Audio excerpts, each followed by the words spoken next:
ब्रह्मपुर सहरर बिजीपुर अंचल श्री श्री श्री मारुद्र दक्षिण दंडकाली मंदिर प्रतिष्ठा उत्सव भक्तिमय परिवेश रे अनुष्ठित होईछि। गुरुवार ठारू आरंभ होइतिबा एही 5 दिनिया प्रतिष्ठा उत्सव आसंता सोमवार पर्यंत चलिब। मंदिर परिसर रे मां छिन्नमस्ता मंदिर, मेरु मंडप और श्री हनुमान का विग्रह प्रतिष्ठा कार्यक्रम मध्ये अनुष्ठित होईछि। पंडित अशोक कुमार पाढ़ी पौरोहित्य रे पंडित मंडली द्वारा विभिन्न वैदिक आचार विचार सह एही धार्मिक कार्य संपन्न करा जाउछि। प्रतिष्ठा उत्सव अवसर में 24 प्रहर नामयज्ञ, घृतयज्ञ, ज्ञानयज्ञ और अन्नयज्ञ आयोजित होईछि।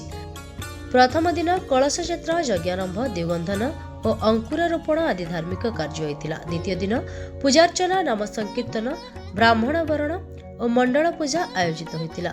शनिवार तृतीय दिन में नूतन विग्रह अभिषेक, महास्नान और घृतयज्ञ कार्य संपन्न होइछि।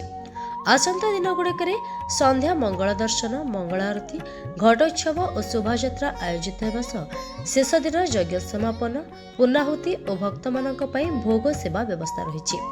तृतीय दिन में ब्रह्मपुर महानगर निगम मेयर संघमित्रा दले, पूर्वतन सांसद चंद्रशेखर साहू, पूर्वतन विधायक डॉक्टर रमेश चंद्र चौपटनायक सह अनेक जनप्रतिनिधि और मान्यगण्य व्यक्ति जोग देथिले। परिचालना कमिटी पक्षर समस्त अतिथि को उत्तरीय प्रदान करी संबर्धना जणाଯାଇଥିଲା। बहु संख्यक भक्त मां का दर्शन करी आशीर्वाद ग्रहण करथिबा सह अन्नयज्ञ रे प्रसाद सेवन मध्ये करछन्ती। आज बिजुपुर स्थित दंडकाली महाप्रभुंकर आज मंदिर प्रतिष्ठा होची। आपण माने समस्त जानते पूर्व सरकार जते बेले मंदिर को पूर्व सरकार बिजु जनता दल सरकार प्रदान करथिले मंदिर नूतन मंदिर निर्माण करिया पाए से आज तार प्रतिष्ठा होची। एथिरे समस्त मंदिर कमिटी सहित हमर स्थानीय कॉर्पोरेटर नर्सा सेठी महोदय मध्ये अछंती एवं समस्त कमिटी सुचारू रूपे पालन कर सब जिन को। आज कलश यात्रा अच्छी एवं 9 तारीख पर्यंत कार्यक्रम चलो, पूजा पत्र काम चलो। आप देखते गोटे बजरंग बली मूर्ति उद्घाटन उत्सव हम ये प्रभु पाखे प्रार्थना करुच्ची समग्र बिजुपुर बासिंदा मान सुख सुविधा रख। नरसिंह सेठी वार्ड नंबर 25 कॉर्पोरेटर 5 ରୁ 9 तारीख पर्यंत आमर हनुमान विग्रह मंदिर प्रतिष्ठा, छिन्नमस्ती मंदिर प्रतिष्ठा, माँ काली महाप्रभु प्रतिष्ठा आउ मेरुकुंड मंदिर भी मेरुकुंड भी प्रतिष्ठा हम छिन्नमस्ती।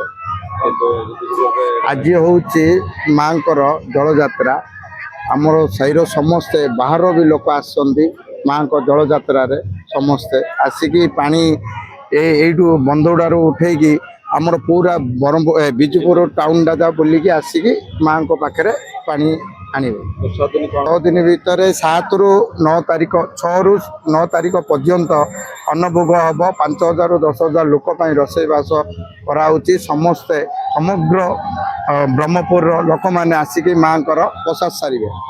बिजुपुर काली मंदिर अधिकारी मुझे आज नहीं आम जल यात्रा आरंभ आमर मंदिर प्रतिष्ठा 5, 6, 7, 8, 9 आमर मंदिर प्रतिष्ठा हम मेरुकुंड प्रतिष्ठा हम छिन्नमस्ता मंदिर प्रतिष्ठा हम आ हनुमान विग्रह प्रतिष्ठा हम। आज प्रसाद सेवन सबुदिन आम प्रसाद 7, 8, 9 आम प्रसाद सेवन। आज जल यात्रा पूरा एंटायर बिजुपुर आम बुलू मंदिर धरिकी 10टा साई बुलिकी आम मंदिर पाक आसू। ब्रह्मपुर गोपाल कृष्ण रेड्डी का रिपोर्ट, गंजाम समाचार।